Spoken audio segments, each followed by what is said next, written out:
Sure Furqan tercümesi 1. ayetten başlap okuyumuz inşallah. Euzubillahimineşşeytanirracim.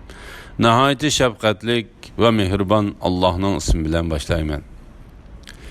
Bütün cihan ehlini Allah'ın azabıdan agahlandırgıcı boluşu üçün bendisiga, yani Muhammed aleyhisselam'a hak bilen batılını ayrıgıcı Kur'an'ını nazil kılgan Allah'ın berketi büyüktür.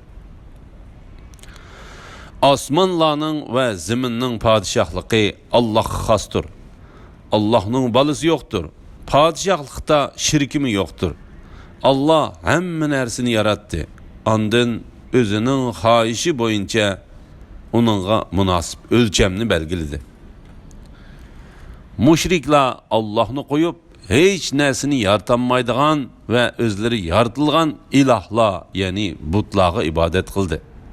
Ula, yani butla özlerinden birer ziyanını təbi kılalmaydı. Özleriga birer paydını keltirelmeydi. Başkalarının cinini ilişqa, başkalarga hayat bağışlaşqa yoki ölüklerini terildirishga qadir bulalmaydı. Kafirlar bu, yani Kur'an fakat u, yani Muhammed sallallahu aleyhi ve sellem özü toqıgan yalgandır. Onu toqışqa başka birer kavm, yani ehli kitap yardım bergen deydi. Ula Peygamber aleyhisselam'a böhtan çaplaş bilen onunla zulüm kıldı ve yalganını çapladı. Ula etti. Bu burunqlarının efsaneleridir ki ulanı o yazdırıvagan, hepsi kılıveliş üçün onunla etigen akşamda okup berilatıdı. Eytkin ki onu osmanlardaki ve zimindeki sırrını bilip durduğun Allah nazil kıldı. Allah hakikaten nihayeti mağfiret kılgıcıdır. Bendilerge nihayeti mehribandır. Müşrikler Muhammed aleyhisselam'ını mezhir kılıp etti. Bazarlarda biz tamak yiygendek tamak yeydigan, biz mangandek minip yürüdigan bu kandak peygamber, onun bilen bile agahlandırıcı buluş için Allah onunla nemişki bir perişte evetmedi. Ya onunla bir hazine verilmedi. Ya onunla meyvelerini yeydigan bir bağ verilmedi. Zalimler, yani kafirler, sizler fakat sehirlengen bir adamga ergişivatsizlar dedi. Müşriklarning senin için nurgun misallarını keltirgenligiga qaragin. Ular azdı. Doğru yol tapalmadı. Allah'ın berketi büyüktür ki eğer o xalisa sana ularning aytganlaridan mı yaxshi ostidan o'stanglar eqib turadigan bog'larni ve cho'ng saroylarni ato qilatdi. Yo'q, ular qiyomatni inkor qildi. Qiyomatni inkor qilganlarga biz davzaxni tayyorladik. Davzax ularni yiroqdan ko'rgan chaqda ular davzaxning g'azabdan qaynagan ve ishekdek hangirgan ovozini anglaydi. Ular zanjir bilan bog'langan holda davzaxning tar yeriga tashlangan chaqda bu yerda ular o'zlarining o'limini tilaydi.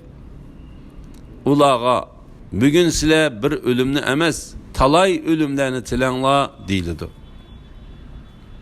Ularga aytqinki, şu davzax yaxshimi yoki taqvodorlarga va'da qilingan kirgan kishi mangu qoladigan jannat yaxshimi? Cennet taqvodorlarga berilgan mukofotdir ve ularning oxiri boradigan joyidir. Ular cennette xohlagan ne'matlardan bahramand bo'ladi. Cennette mangu qoladi. Bu Rabbingdan ishqa oshirish tilindigan va'dadir. Şu kunda Allah ularga qo'shib, ular Allah'ını koyup çokungan nesillerini yıkıdı. Andın Allah ulağa, menin bu bendillerimni sile azdırdınlar mı, ya ki doğru yoldan ula özleri azdı mı deydi. İbadet kılınğıcılar eytidi. Ey Allah, sen paktırsen, seni koyup başkalarını dost tutuş, yani senden başkaga çokunuş bizga va sening mahluqotingdan hech ahadiga loyiq emas. Lekin sen ularni va ularning ota bovularini shu qadar ne'matga cho'mdirdingki, ular seni yod etishni unutdi. Ular halok bo'lg'uchi qavm bo'ldi. Shubhisizki ibodat qiling'uchilar sizlarning ularni ma'bud degan so'zinglarni inkor qildi. Ey kuffarlar, sizlar o'zinglardan azobni dab'i qilishqimi va bu balodan o'zinglarni qutuldirishga yordam berishgimi qodir bo'lolmaysizlar. Sizlardan kimiki Allohga shirik keltirish bilan o'ziga zulm qiladi ekan, uningga biz oxiratda qattiq azobni tetitimiz. Biz senden ilgari avatgan payg'ambarlarning hammasilar albatta tamoq yeydi. Bozorlarda menib yuratdi. Ba'zinglar bilan sinadik. Sabr qilamsizlar? Ya'ni sabr qilinglar. Rabbing sabr qilg'uchilar bilan sabr qilmag'uchilarni ko'rib turg'uchidir. Bizga muloqot bo'lishni umid qilmaydiganlar, ya'ni mushriklar, nemishqa bizga farishtalar tushirilmaydi yoki biz nemishqa Rabbimizni ko'rmaymiz deydi. Shubhisizki ular o'zlarini cho'ng tutdi va to'limi haddidan oshdi. Ular, ya'ni mushriklar, o'zlarining jinini ilish uchun tushgan farishtalarni ko'rgan kuni gunohlarga xush xabar bo'lmaydi. Gunohkorlarga xush xabar bo'lmaydi. Farishtalar ularga sizlarga jannat haromdir deydi. Biz ularning qilgan yaxshi amallarini bir taraf qilib, uni uchib yurgan to'zandek qilib o'tamiz. Ya'ni ular iymonsiz bo'lganlikdan qilgan yaxshi amallarini yo'q chiqaramiz. Ahli jannat bu kunda eng yaxshi joyda va eng yaxshi oromgohda bo'ladi. Shu kunda osmon bulut bilan birlikda yeriladi. Farishtalar bandilarning nom-amalini ilib orqa tushidi. Padişahlık bu kunda merhametlik Allah'a xosdir. Bu kun kafirlarga qiyindir. Shu kuni zalim, yani kafir ikki qo'lini tishlab, esit payg'ambar bilan nijotlik yo'lini tutsamchu, esit palonini do'st tutmagan bo'lsamchu, Qur'on menga yetgandan keyin u, yani paloni meni Qur'ondan shak shubhisizki ozdirdi deydi. Şeytan insonni ozdirib bo'lib tashlab etadi.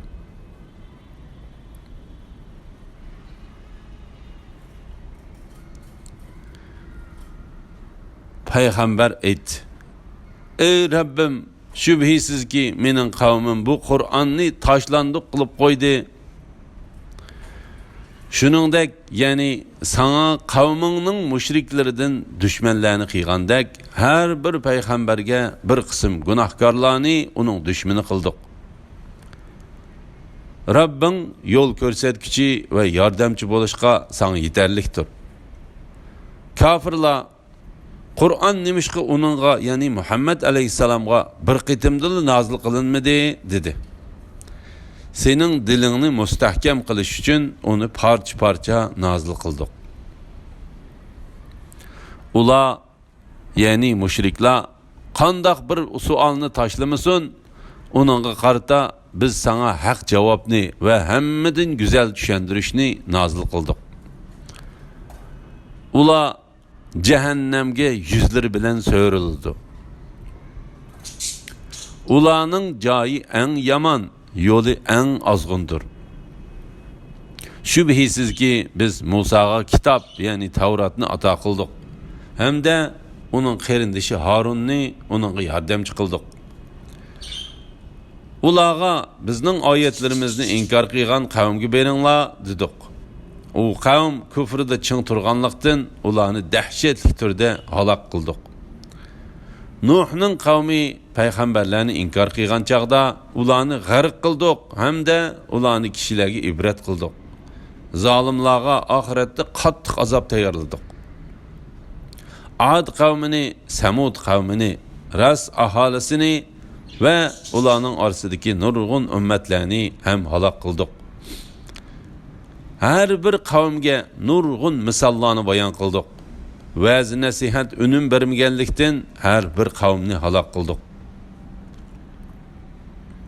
Ular haqiqatan Shamga berib kelishda yomon yomg'ir, ya'ni taş yağdırılgan şehirden ötüdü. Acaba ular onu görüp ibret almamdı? Yok. Yani ibret almaydı. Ular kıyamet günü kayıt terilişini ümit kılmaydı. Ular seni köysü fakat meskır kılıbilip, Allah peygamber kılıp evetken muşu mu? Eğer dinimizde çın tuğmasak, Muhammed bizni ilahlarımızdan azdırıp etkili taskalattı, dedi. Kimning yo'lining eng xato ekanligini ular oxiratda azobni ko'rgan chaqda biladi. Aytib baqsangchi, nafsi xohishini iloh qilib olgan odamga nafsi xohishiga ergishishdan uni saqlash uchun homiy bo'la olamsan? Ularning to'lisi gapingni anglaydigan yoki tushunadigan odamlar deb gumon qilamsan? Ularning to'lisini gapingni anglaydigan yoki tushunadigan odamlar deb gumon qilamsan? Ular tushunmaslikda faqat chahar paylaga o'xshashdir. Balki ulardanmi battar gumrohdir. Rabbingning soyini qandoq so'zganligini ko'rmadingmi? Eğer xalisa onu elbette muqim qılattı. Ondan quyoshni soyiga dalil qildik. Yani kunning chiqqanligini soyining borligiga dalil qildik. Ondan onu asta yo'qotdik. Allah sizlarga kechini libos, uyquni badaninglar uchun rohat qildi. Kunduzni terikchilik uchun zaminda yeyiladigan vaqt qildi. Allah rahmetini, yani yağmurni yağdırış oldida shamolni xush xabar qilib avatdi. Yağmur bilan o'lik zaminni terildirish ve biz yaratgan hayvonlarni, nurg'un insonlarni suv bilan ta'minlash uchun bulutdan pok suvni tushirib berdik.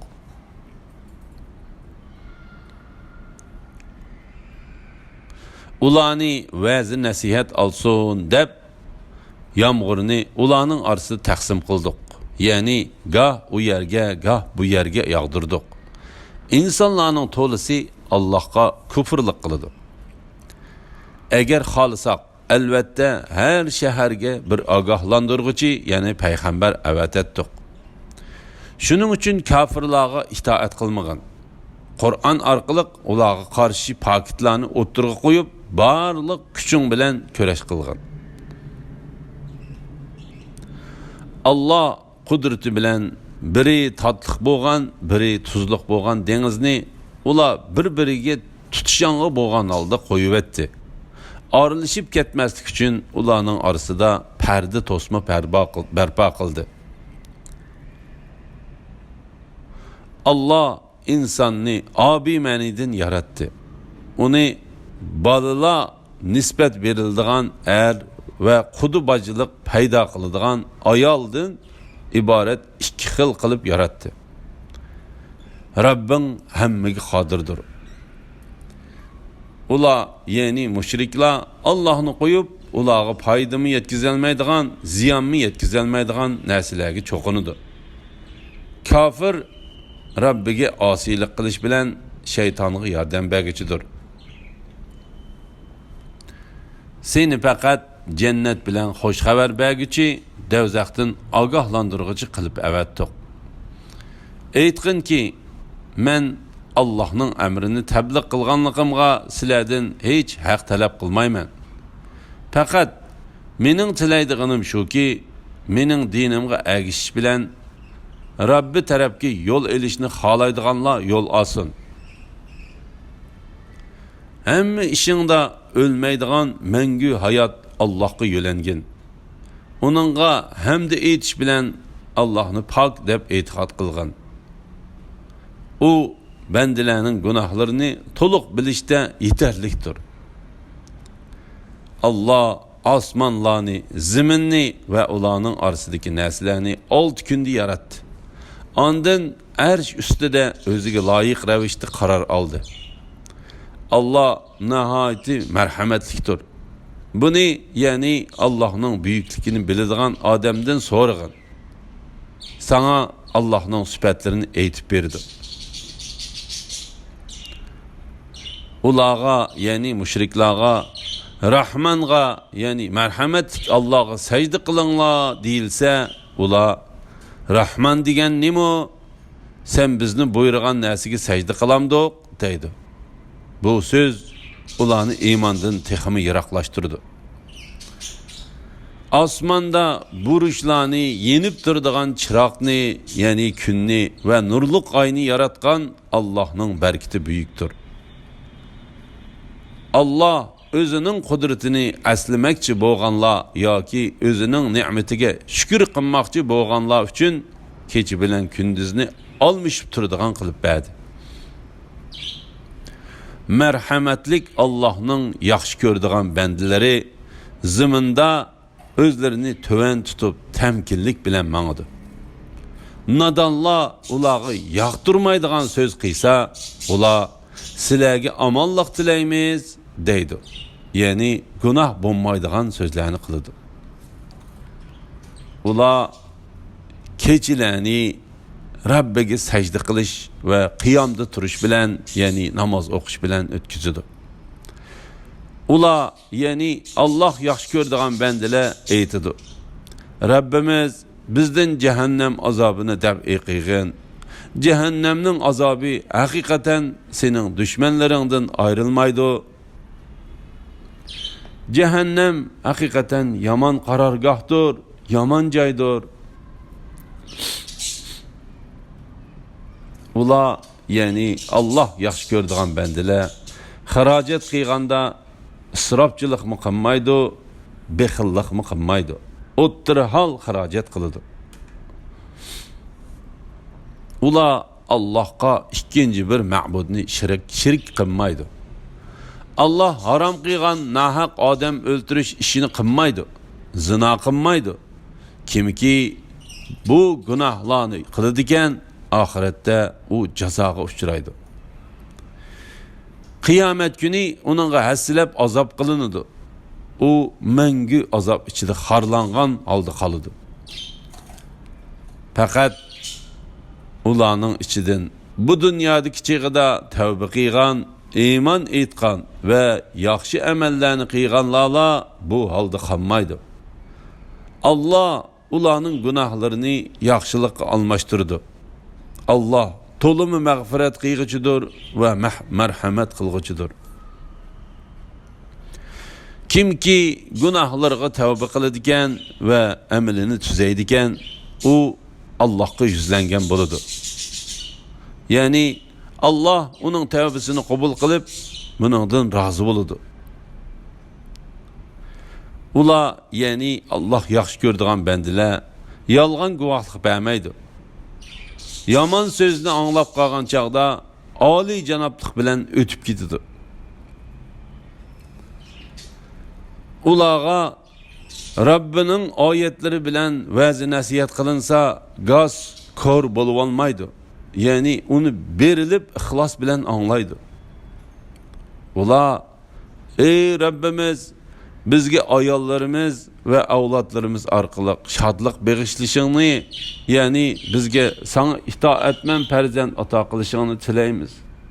Bizni takvadarlarının peşivası, yani takvadarlarının namunisi yaxşılıkka davet kılıgıç kıyğın deydi. Eni şula sabırlık boğanlık için cennet bilen mükafatlanıdı. Ula cennette Periştiler tarafından kılıngan dua ve salam bilen karşı ilindi. Ula cennette mengü kalıdı. Cennet nimi degen güzel karargah, nimi degen güzel cay. Eytkin ki, eğer sizlerinin duayınla bulmasa, Rabbim sizlerge perva kılmaydı. Ey kafirler, payg'ambarlarni inkor qildinglar. Oxiratda sizlar qutulolmaydigan azobga duchor bo'lasizlar.